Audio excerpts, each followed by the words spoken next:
आइए सुनते हैं श्रावण मास के कृष्ण पक्ष की कामिका एकादशी के संपूर्ण महात्मा और व्रत कथा। भगवान स्वयं कहते हैं कि इस एकादशी के संपूर्ण महात्मा को सुनने मात्र से संपूर्ण पापों से मुक्त हो वह व्यक्ति विष्णु लोक को जाता है। जय श्री हरि। कामिका एकादशी का महत्व। अर्जुन ने कहा, हे प्रभु, मैंने आषाढ़ माह के शुक्ल पक्ष की देवशयनी एकादशी का सविस्तार वर्णन सुना। अब आप मुझे श्रावण माह के कृष्ण पक्ष की एकादशी की कथा सुनाने की कृपा करें। इस एकादशी का नाम क्या है, इसकी विधि क्या है, इसमें किस देवता का पूजन होता है, इसका उपवास करने से मनुष्य को किस फल की प्राप्ति होती है। भगवान श्री कृष्ण ने कहा, हे श्रेष्ठ धनुर्धर, मैं श्रावण माह की पवित्र एकादशी की कथा सुनाता हूँ, ध्यान पूर्वक श्रवण करो। एक बार इस एकादशी की पावन कथा को भीष्म पितामह ने लोकहित के लिए नारद जी से कहा था। एक समय नारद जी ने कहा, हे पितामह, आज मेरी श्रावण के कृष्ण पक्ष की एकादशी की कथा सुनने की इच्छा है, अतः आप इस एकादशी की व्रत कथा विधान सहित सुनाइए। नारद जी की इच्छा को सुन पितामह भीष्म ने कहा, हे नारद जी, आपने बहुत ही सुंदर प्रस्ताव किया है। अब आप बहुत ध्यान पूर्वक इसे श्रवण कीजिए। श्रावण माह के कृष्ण पक्ष की एकादशी का नाम कामिका एकादशी है। इस एकादशी की कथा सुनने मात्र से ही वाजपेय यज्ञ के फल की प्राप्ति होती है।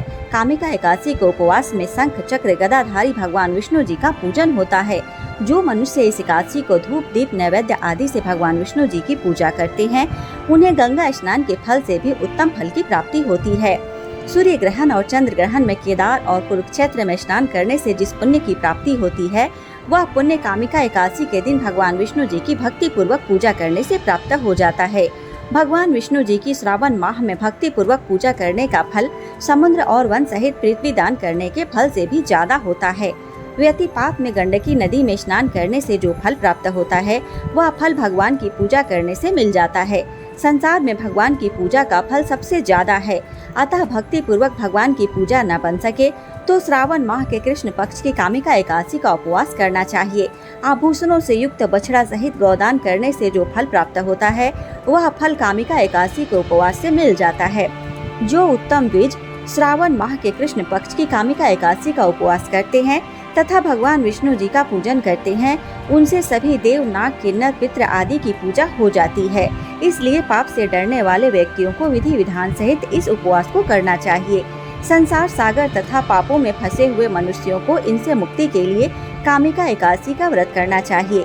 कामिका एकादशी के उपवास से भी पाप नष्ट हो जाते हैं। संसार में इससे अधिक पापों को नष्ट करने वाला कोई और उपाय नहीं है।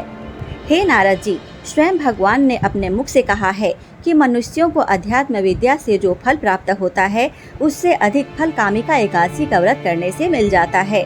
इस उपवास के करने से मनुष्य को न यमराज के दर्शन होते हैं और न ही नरक के कष्ट भोगने पड़ते हैं, वह स्वर्ग का अधिकारी बन जाता है। जो मनुष्य इस दिन तुलसी दल से भक्ति पूर्वक भगवान विष्णु जी का पूजन करते हैं, वे इस संसार सागर में रहते हुए भी इस प्रकार अलग रहते हैं, जिस प्रकार कमल पुष्प जल में रहता हुआ भी जल से अलग रहता है। तुलसी दल से भगवान श्री हरि का पूजन करने का फल 1 बार स्वर्ण और 4 बार चांदी के दान के फल के बराबर है।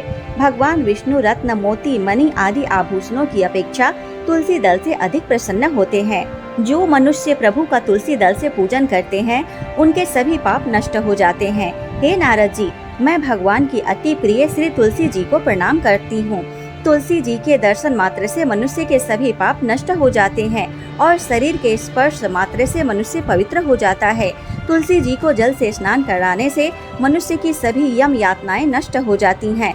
जो मनुष्य तुलसी जी को भक्ति पूर्वक भगवान के श्री चरणों में अर्पित करता है, उसे मुक्ति मिलती है।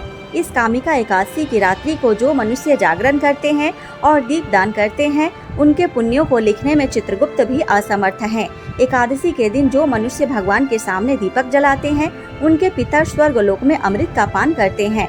भगवान के सामने जो मनुष्य घी या तिल के तेल का दीपक जलाते हैं, उनको सूर्य लोक में भी सहस्रों दीपकों का प्रकाश मिलता है। तो आइए सुनते हैं कामिका एकादशी व्रत कथा। एक गाँव में एक वीर क्षत्रिय रहता था। एक दिन किसी कारणवश उसकी ब्राह्मण से हाथापाई हो गई और ब्राह्मण की मृत्यु हो गई। अपने हाथों मारे गए ब्राह्मण की क्रिया उस क्षत्रिय ने करनी चाहिए, परंतु पंडितों ने उसे क्रिया में शामिल होने से मना कर दिया। ब्राह्मणों ने बताया कि तुम पर ब्रह्म हत्या का दोष है, पहले प्रायश्चित कर इस पाप से मुक्त हो, तब हम तुम्हारे घर भोजन करेंगे। इस पर क्षत्रिय ने पूछा कि इस पाप से मुक्त होने के क्या उपाय हैं। तब ब्राह्मणों ने बताया कि श्रावण माह के कृष्ण पक्ष की एकादशी को भक्ति भाव से भगवान श्रीधर का व्रत एवं पूजन कर ब्राह्मणों को भोजन करा के सदसृणा के साथ आशीर्वाद प्राप्त करने से इस पाप से मुक्ति मिलेगी। पंडितों के बताए हुए तरीके पर व्रत कराने वाली रात में भगवान श्रीधर ने क्षत्रिय को दर्शन देकर कहा कि तुम्हें ब्रह्म हत्या के पाप से मुक्ति मिल गई है। इस व्रत के करने से ब्रह्म हत्या आदि के सभी पाप नष्ट हो जाते हैं और इहलोक में सुख भोग कर प्राणी अंत में विष्णु लोक को जाते हैं। इस कामिका एकादशी के महात्म्य के श्रवण व पठन से मनुष्य स्वर्ग लोक को प्राप्त करते हैं। जय श्री हरि। ओम नमो भगवते वासुदेवाय।